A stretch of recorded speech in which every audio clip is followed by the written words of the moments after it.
तो स्वागत है आपका जनरल साइंस की इस अमेजिंग क्लास में। जनरल साइंस की ये क्लास है आपके जो भी कॉम्पिटिटिव एग्ज़ाम होते हैं, जैसे कि ये तो क्लासें आपके जमादार ग्रेड सेकंड के लिए रहने वाली हैं।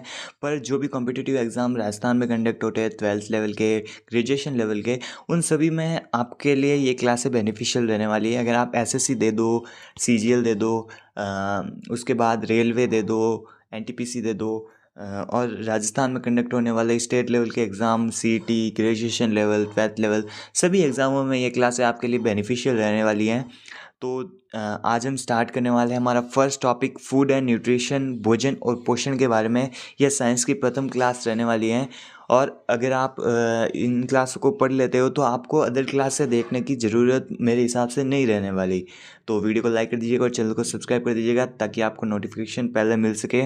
तो अब हम स्टार्ट करते हैं अपना टॉपिक फूड एंड न्यूट्रिशन, भोजन और पोषण। इसके बारे में पढ़ने से पहले हमें पता होना चाहिए कि भोजन या फिर फूड होता क्या है। तो हमारे शरीर की ऊर्जा आवश्यकता की पूर्ति करने वाले जो खाद्य पदार्थ होते हैं उन्हें हम भोजन कहते हैं। उसके बाद भोजन के अवयव हमें पता होना चाहिए कि भोजन के कौन कौन से अवयव होते हैं। भोजन के अवयव दो प्रकार के होते हैं। एक होता है वृहद पोषक पदार्थ जिन्हें हम मैक्रोन्यूट्रिएंट्स कहते हैं, और एक होता है सूक्ष्म पोषक पदार्थ जिन्हें हम माइक्रोन्यूट्रिएंट्स या फिर माइक्रोन्यूट्रिशन कहते हैं। ये जो वृहद पोषक पदार्थ होते हैं वो क्या करते हैं, तो वो हमारे शरीर में ऊर्जा आवश्यकता की पूर्ति करते हैं, जबकि हमारे जो सूक्ष्म पोषक पदार्थ होते हैं उससे हमारे शरीर को ऊर्जा तो नहीं मिलती, पर ये कार्य क्या करते हैं, तो ये हमारे मेटाबॉलिज्म जो हमारे उपापचयी क्रिया या फिर मेटाबॉलिक प्रोसेसेस होते हैं उनका नियमन करते हैं और उनको चलाने में सहायक होते हैं।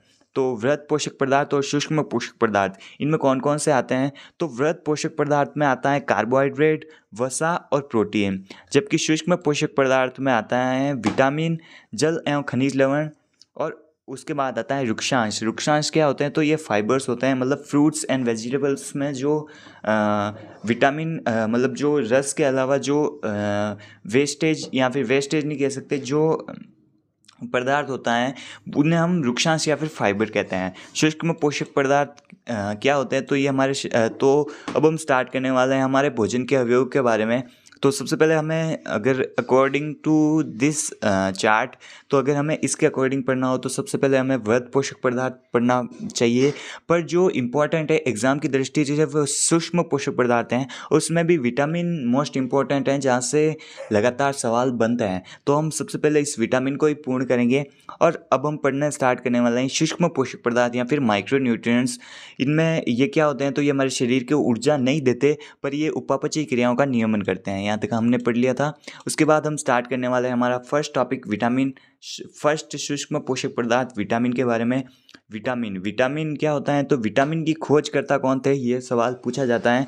विटामिन के खोजकर्ता अलग अलग बुक में अलग अलग नाम दे रखा है, जैसे कि कहीं पर फंक दे रखा है, कहीं पे हॉपकिंस दे रखा है। तो अगर आपको एग्जैक्टली पता होना चाहिए कि विटामिन की खोज तो हॉपकिंस नामक वैज्ञानिक ने की, परंतु इन्होंने जिस पदार्थ की खोज की इन्होंने विटामिन नाम ना देकर इनको आवश्यक कारक के रूप में संबोधित किया, और विटामिन नाम देने वाला व्यक्ति का नाम कैसिमर फंक है। तो यहाँ तक आपको याद रखना है। खोज के बारे में, विटामिन की खोज हॉपकिंस नामक वैज्ञानिक ने की, और उसके बाद इस विटामिन को विटामिन नाम किसने दिया, तो विटामिन को विटामिन नाम कैसिमर फंक द्वारा दिया गया। इसके कार्य क्या हैं, तो विटामिन हमारे शरीर को ऊर्जा नहीं देते, जैसे कि हमने सूक्ष्म पोषक पदार्थों में पढ़ा था कि ये हमारे शरीर को ऊर्जा नहीं देते, पर ये क्या करते हैं, तो ये हमारे शरीर की मेटाबॉलिकल जो प्रोसेसेस होते हैं उनको नियमन करते हैं, मतलब उपापचयी क्रियाओं का नियमन करने में सहायक होते हैं।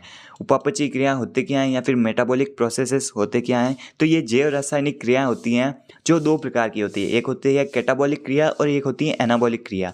ये कैटाबॉलिक क्रिया क्या होती है, तो इसमें जो बड़े बड़े अणु होते हैं उनको छोटे छोटे अणुओं में टूट जाते हैं, मतलब जो बड़े बड़े अणु होते हैं उनको छोटे छोटे भागों में तोड़ना कैटाबॉलिक प्रोसेसेस होते हैं, जिसका एग्जाम्पल है पाचन और श्वसन। पाचन में क्या होता है, तो खाद्य पदार्थ छोटे छोटे अणुओं में टूटकर उसका पाचन होता है। और एनाबॉलिक प्रोसेसेस क्या होते हैं, तो इसमें जो सूक्ष्म अणु होते हैं वो आपस में जुड़कर एक वृहद अणु का निर्माण करते हैं, और इसका एग्जाम्पल है एमिनो अम्लों द्वारा प्रोटीन का निर्माण। मतलब एमिनो अम्ल के जो अणु होते हैं वो आपस में जुड़कर प्रोटीन का निर्माण करते हैं। तो यहाँ तक हमने देख लिया था जैव रासायनिक क्रिया मेटाबॉलिक प्रोसेसेस होते क्या हैं। तो ये जैव रासायनिक क्रिया होती हैं, ये दो प्रकार की होती है, एक कैटाबॉलिक क्रिया और एक एनाबॉलिक क्रिया। कैटाबॉलिक क्रिया में क्या होता है, तो बड़े जो अणु होते हैं वो छोटे अणुओं में टूट जाते हैं, और एनाबॉलिक प्रोसेसेस में सूक्ष्म अणु जुड़कर बड़े अणुओं का निर्माण करते हैं। उसके बाद हम देखते हैं विटामिन की कमी से होने वाले रोग हीनताजन्य रोग होते हैं, मतलब डेफिशिएंसी डिजीज़ हम इन्हें कहते हैं। मतलब विटामिन की कमी से होने वाले रोग हमें डेफिशिएंसी डिजीज़ के नाम से जानते हैं, जिन्हें हम हिंदी में हीनताजन्य रोग कहते हैं। उसके बाद हम विटामिनों के प्रकार के बारे में देखेंगे। विटामिन दो प्रकार के होते हैं, मोस्टली दो प्रकार के होते हैं। एक तो ये विटामिन को प्रकार का वर्गीकरण किस आधार पर किया गया है, तो ये घुलनशीलता के आधार पर इनका वर्गीकरण किया है। दो प्रकार में किया है, एक तो फैट सॉल्युबल विटामिन्स और एक water soluble vitamins. Fat soluble vitamins या फिर वसा में घुलनशील विटामिन, और एक होता है जल में घुलनशील विटामिन। वसा में घुलनशील विटामिन कौन कौन से होते हैं, तो वसा में घुलनशील विटामिन चार प्रकार के होते हैं। विटामिन के, विटामिन ई, विटामिन डी और विटामिन डी और विटामिन ए। ये चार प्रकार के विटामिन वसा में घुलनशील विटामिन या फिर फैट सॉल्युबल विटामिन की कैटेगरी में आते हैं। और जल में घुलनशील विटामिन दो प्रकार के होते हैं, एक होता है विटामिन सी और दूसरा होता है विटामिन बी कॉम्प्लेक्स। ये बी कॉम्प्लेक्स क्यों है, क्योंकि विटामिन बी के कई प्रकार होते हैं, जैसे कि vitamin B1, B2, B3, B5, B7, B9, B12, B17, इस तरीके से विटामिन बी के बहुत सारे प्रकार होते हैं, तो इसीलिए इसे हम विटामिन बी कॉम्प्लेक्स कहते हैं। अब हम सबसे पहले स्टार्ट करने वाले हैं वसा में घुलनशील विटामिन या फिर फैट सॉल्युबल विटामिन के बारे में जानना। ये वसा में घुलनशील विटामिन कितने प्रकार के होते हैं, तो ये चार प्रकार के होते हैं। और सबसे पहले हम पढ़ने वाले हैं विटामिन वसा में घुलनशील विटामिनों में सबसे पहले हम पढ़ने वाले हैं विटामिन ए के बारे में, जिसका कि एग्जामों में सबसे ज़्यादा पूछा जाता है। इसका रासायनिक नाम क्या है, तो आपको सभी विटामिन के रासायनिक नाम याद होने चाहिए, और उसकी कमी से होने वाले रोग के बारे में ज्ञात होना चाहिए, और उसके उपनाम क्या क्या हैं वो आपको याद होना चाहिए। तो सबसे पहले हम स्टार्ट करने वाले हैं विटामिन ए के बारे में जानना। विटामिन ए जिसका नाम रासायनिक नाम होता है रेटिनॉल, और इसका उपनाम होता है संक्रमण रोधी विटामिन, क्योंकि ये संक्रमण दूर करता है तो इसलिए इसका उपनाम है संक्रमण रोधी विटामिन। इसके स्रोत कौन कौन से होते हैं, तो इसके स्रोत गाजर, पपीता, हल्दी, गाय का दूध, राइस, गोल्डन राइस, हरी सब्जियां और मछली का लिवर ऑयल या फिर फिश ऑयल होता है। ये जो फिश ऑयल है वो ये जो मछली का लिवर ऑयल होता है वहाँ पर सबसे ज़्यादा विटामिन पाए जाते हैं, मतलब हर तरह के विटामिन इस मछली से हमें प्राप्त हो जाते हैं, तो इसलिए फ़िश ऑयल का सेवन करना चाहिए हमें। विटामिन ए ज़्यादातर जिनका रंग लाल व पीला होता है उनमें पाया जाता है, जैसे कि गाजर का रंग लाल पीला होता है। तो इस पीले लाल रंग का कारण क्या होता है, तो इसमें एक वर्णक पाया जाता है जिसे हम कैरोटीनॉइड वर्णक कहते हैं।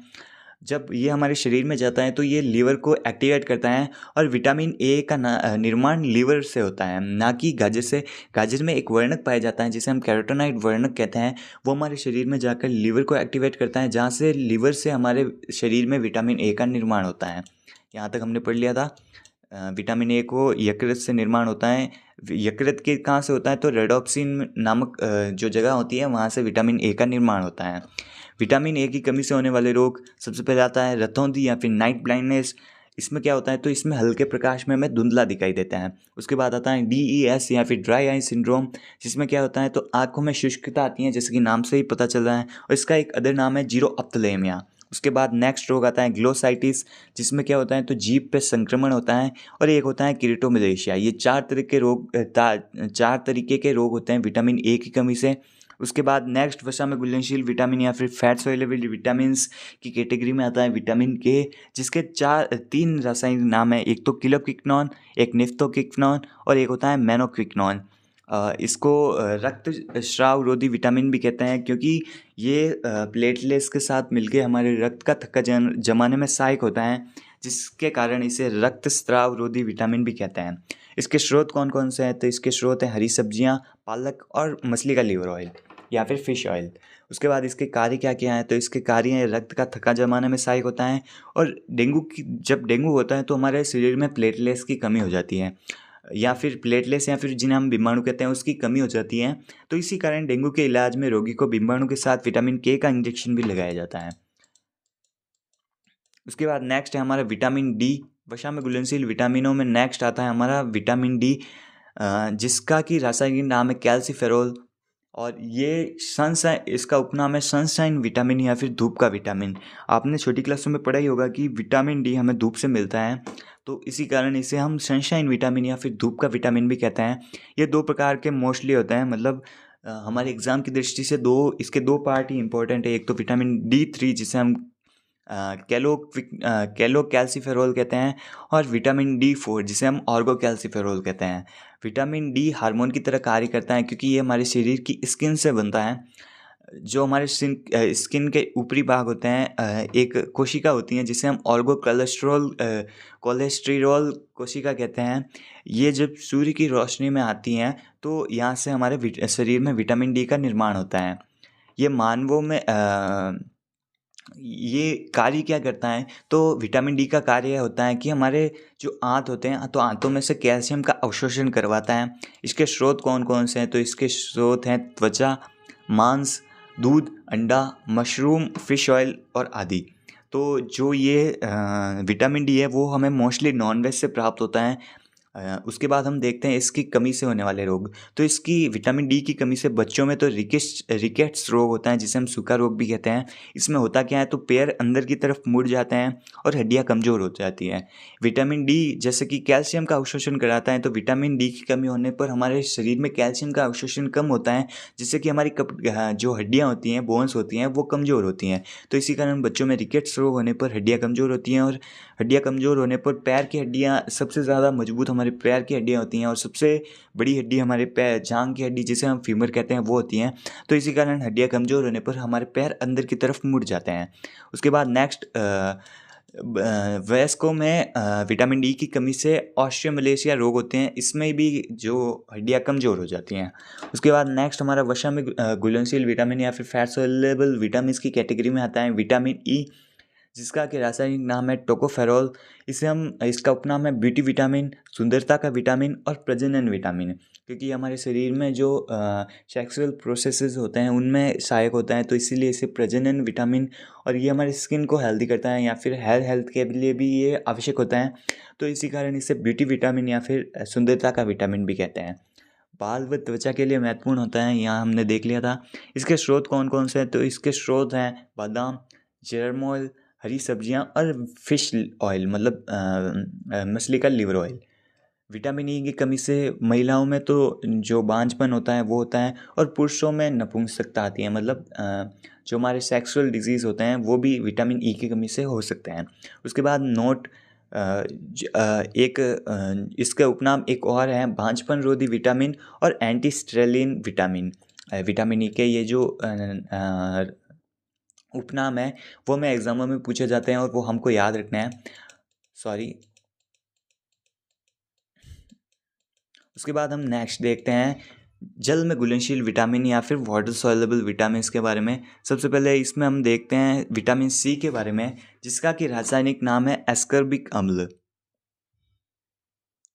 एस्कर्बिक अम्ल विटामिन सी का रासायनिक नाम है, और इसे कहते हैं हम रोग प्रतिरोधक क्षमता बढ़ाने वाला विटामिन। इस विटामिन से हमारे शरीर में रोग प्रतिरोधक क्षमता बढ़ती है, जिससे कि इसे रोग प्रतिरोधक क्षमता बढ़ाने वाला विटामिन कहते हैं विटामिन सी को, जिसका कि रासायनिक नाम है एस्कर्बिक अम्ल। ये कार्य क्या करता है, तो ये कार्य हमने देख लिया था, रोग प्रतिरोधक क्षमता बढ़ाता है और कोलेजन प्रोटीन का निर्माण के लिए आवश्यक होता है। कोलेजन प्रोटीन होता क्या है, तो ये हमारे शरीर में सर्वाधिक पाए जाने वाला प्रोटीन होता है, क्योंकि जैसे कि यहाँ पर नोट लिखा गया है कि मानव त्वचा की दो परतें होती है। एक होता है एपिडर्मिस जो सबसे ऊपरी परत होती है, उसके बाद नीचे की परत होती है डर्मिस। ये जो एपिडर्मिस होती हैं वो केराटिन प्रोटीन का निर्माण करती हैं। केराटिन प्रोटीन होता क्या है, तो ये मृत प्रोटीन होता है। मतलब हमारे शरीर की जो मृत कोशिका होती हैं तो उससे प्रोटीन लेके जो प्रोटीन बनता है उसे हम केराटिन प्रोटीन कहते हैं। हमारे बाल व हमारे नाखून इसी केराटिन प्रोटीन से बने होते हैं। ये मृत प्रोटीन होता है, इसीलिए हमें जब नाखून और बाल काटते हैं तो हमें दर्द का एहसास नहीं होता। और उसके बाद होता है निचली परत डर्मिस, जो कि कोलेजन प्रोटीन का निर्माण करती हैं। और इसी कारण ये जब कोलेजन प्रोटीन का निर्माण करती है और ये कोलेजन प्रोटीन हमारे शरीर में सर्वाधिक पाया जाने वाला प्रोटीन होता है। और इसी प्रोटीन से हमारे त्वचा में कसावट आती है, हमारी झुर्रियाँ भी कम होती हैं और हमारी स्किन हेल्थ भी अच्छी होती है, हमारी स्किन में चमक आती है। तो इसीलिए कंपनियां प्रमोट करती हैं विटामिन सी सीरम। ये विटामिन सी सीरम कार्य क्या करता है, तो हमारे शरीर में कोलेजन का प्रोडक्शन इंक्रीज़ करता है। और कोलेजन प्रोटीन का अधिक निर्माण जब होता है तो हमारे शरीर की स्किन हेल्थ अच्छी रहती है, हमारी स्किन में चमक आती है और हमारे स्किन में कसावट आती है और झुर्रियाँ कम होती हैं। तो इसलिए विटामिन सी हमारे शरीर के लिए आवश्यक है। विटामिन सी की कमी से होने वाले रोग में सबसे प्रथम आता है स्कर्वी रोग, जिसे हम नाविकों का रोग भी कहते हैं। इसका लक्षण क्या है, तो मसूड़ों से लाल रक्त बहता है। और इस स्कर्वी रोग से अगर हमें पूछे कि इससे अगर मृत्यु संभव है या नहीं, तो हाँ, इससे मृत्यु भी संभव है। उसके बाद हम नेक्स्ट वाटर सॉल्युबल विटामिन्स में लास्ट विटामिन देखने वाले हैं, विटामिन बी कॉम्प्लेक्स। इसे बी कॉम्प्लेक्स क्यों कहते हैं, क्योंकि विटामिन बी बहुत प्रकार के होते हैं। एक तो vitamin B1, B2, B3, B5, B6, B7, B9, B12, B17 आदि विटामिन्स बी के बहुत सारे प्रकार होते हैं, इसलिए हम इसे विटामिन बी कॉम्प्लेक्स कहते हैं। सबसे पहले हम बात करने वाले हैं विटामिन B1, जिसका रासायनिक नाम थाइमिन है। हम छोटी क्लासों में जो विटामिन बी के नाम से पढ़ते थे वो इसी को पढ़ते थे। और इसकी कमी से कौन सा रोग होता है, तो इसकी कमी से हमें बेरी रोग होता है।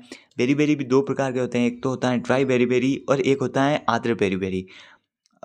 ये जो आर्द्र बेरी होता है वो हमारे शरीर में हृदय संबंधी विकार उत्पन्न करता है, जबकि जो शुष्क बेरी या फिर ड्राई बेरी होता है वो हमारे शरीर में मस्तिष्क संबंधी या फिर ब्रेन संबंधी विकार उत्पन्न करता है।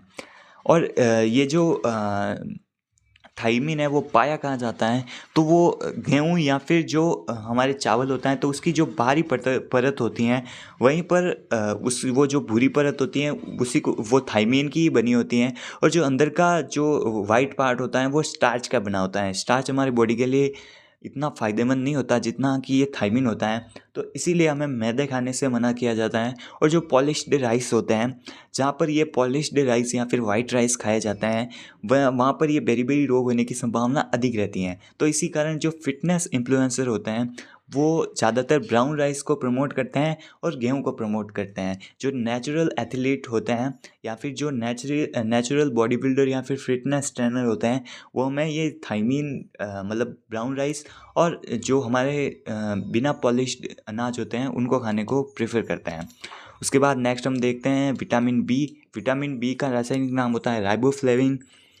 इसकी कमी से दो रोग होते हैं, एक तो होता है चिलोसिस या फिर किलोसिस, जिसमें क्या होता है कि हमारे होंठ फट जाते हैं। और सेकंड रोग होता है डर्मेटाइटिस, जिससे कि त्वचा में जलन और त्वचा में दर्द और सूजन रहता है। ये जो आइटिस शब्द है उसका अर्थ होता है दर्द, जलन और सूजन।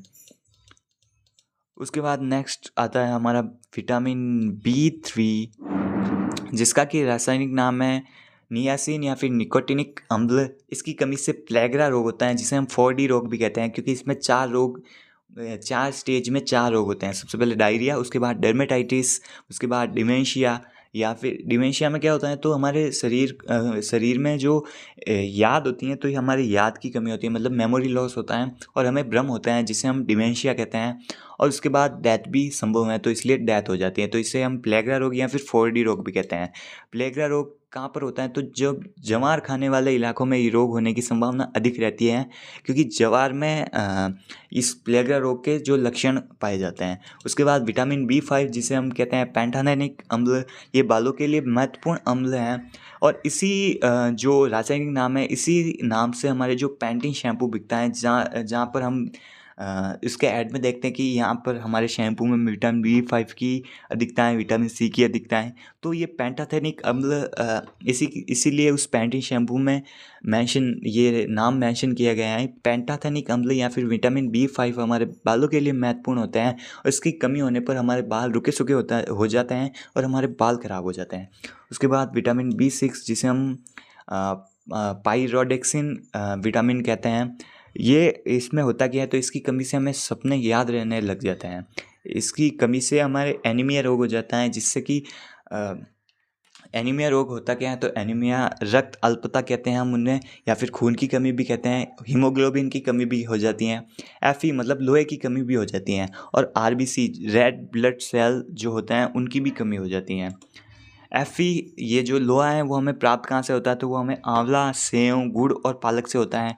बचपन में हमें माताजी कहती थी कि पालक खाना चाहिए। पालक खाने से हमारे शरीर में लोह तत्व की अधिकता होती है। ये लोह तत्व होता क्या है, तो जैसे कि हीमोग्लोबिन मेकिंग में ये जो लोहा होता है वो इम्पोर्टेंट होता है, क्योंकि लोहे के एक अंश के चारों तरफ ग्लोबिन प्रोटीन अपना अणु बना लेता है, वही हीमोग्लोबिन बनता है। तो हीमोग्लोबिन प्रोड्यूशन या फिर रक्त मतलब खून की कमी या फिर खून बढ़ाने के लिए हमें लोह तत्व की अधिकता हमारे शरीर में होनी चाहिए। और लोह तत्व हमें पाया कहाँ जाता है, तो आंवला में, गुड़ में, सेव में, और जो पालक होता है तो उसमें लोह तत्व की अधिकता होती है। उसके बाद नेक्स्ट विटामिन B7 जिसे हम विटामिन H भी कहते हैं। विटामिन H या फिर H ये शब्द आया कहाँ से, तो ये जर्मनी भाषा के हॉट शब्द से आया, जिसका अर्थ होता है त्वचा। और इसका विटामिन B7 का रासायनिक नाम बायोटिन है। आपको पता होगा कि हेयर ग्रोथ टैबलेट्स होते हैं उसमें बायोटिन होता है, विटामिन B5 होता है, DHT ब्लॉकर होता है। तो ये सब होते क्या हैं, तो ये सब विटामिन होते हैं जो हमारे विटामिन डेफिशिएंसी को कम करता है और हमारे हेयर हेल्थ, स्किन हेल्थ को इम्प्रूव करता है। तो इसी कारण विटामिन B7 क्या करता है, तो ये हमारे त्वचा के लिए महत्वपूर्ण होता है। तो इसी कारण इसे हम विटामिन H भी कहते हैं। ये H शब्द हमारे जर्मन भाषा से हट शब्द से आया, जिसका कि अर्थ होता है त्वचा। उसके बाद हम देखते हैं नेक्स्ट हमारा विटामिन B9 जिसकी कमी से क्या होता है, और इसका रासायनिक नाम है फॉलिक अम्ल, और इसकी कमी से मुंह में छाले हो जाते हैं। जो गर्भवती महिला होती है तो उसमें जो शिशु होता है उसका मानसिक विकास भी रुक जाता है अगर उसकी माता में विटामिन B9 की कमी हो। और मेटाबॉलिक मेगालोब्लास्टो एनीमिया रोग होने का भी खतरा होता है। तो इसमें होता क्या है, मेगालोब्लास्टो एनीमिया में इसमें RBC बड़ा हो जाता है और शिथिल हो जाता है, मतलब एक्टिव नहीं रहता। ये जब हम रक्त परिसंचरण तंत्र पढ़ेंगे तो उसमें इस रोग के बारे में डिटेल वाइज जानेंगे। अभी के लिए आपको याद रखना है कि विटामिन B9 की कमी से मेगालोब्लास्टो एनीमिया नामक रोग भी हो जाता है। उसके बाद विटामिन B12 जिसे हम साइनो कोबाल्ट एमीन भी कहते हैं, ये कोबाल्ट धातु पाया जाता है, मतलब इस विटामिन में कोबाल्ट धातु पाया जाता है, और इसकी कमी से पर्नीसियस या फिर घातक या फिर सिकल सेल एनीमिया होने का खतरा रहता है। इसमें होता क्या है, तो जैसे कि आपने बचपन में पढ़ा होगा कि RBC बालूशाही की आकृति की होती हैं, या फिर डंबल की आकृति की होती हैं, या फिर गोल होती है। तो इस रोग में क्या होता है, तो RBC आधी कट जाती है, मतलब आधे चांद, जो ईद का चांद होता है हंसियाकार, उस प्रकार की ये RBC हो जाती हैं। और पर्नीसियस एनीमिया या फिर घातक एनीमिया या फिर सिकल सेल एनीमिया में RBC हंसियाकार हो जाती हैं। और ये होता किसकी कमी से, तो ये विटामिन B12 या फिर साइनोकोबाल्ट एमीन की कमी से होता है। उसके बाद नेक्स्ट हम लास्ट जो हमारा विटामिन B17 है, जिसे हम कहते हैं एमिनोग्लाइडेन। ये कैंसर रोधी विटामिन या फिर एंटी कैंसर विटामिन भी कह सकते हैं। ये पाया कहाँ जाता है, तो ये तरबूज में पाया जाता है। तो आज की क्लास हम यहीं पे समाप्त करते हैं। आज की क्लास में हमने विटामिन के बारे में पढ़ लिया। कल की क्लास में हम ये जो हमारा सूक्ष्म पोषक पदार्थ हैं उसे कंप्लीट कर लेंगे, और उसके बाद वृहद पोषक पदार्थों के बारे में पढ़ना स्टार्ट करेंगे। तो आज के लिए बस इतना ही। अगर आपको वीडियो पसंद आई तो वीडियो को लाइक कर दीजिएगा और चैनल को सब्सक्राइब कर दीजिएगा। अभी हमने डार्क मोड में पढ़ाना स्टार्ट किया है, तो अगर आपको ये मोड अच्छा लग रहा है तो कमेंट करके हमें बता दीजिएगा, ताकि हम अगली क्लासें भी इसी प्रकार लाएँ। ओके।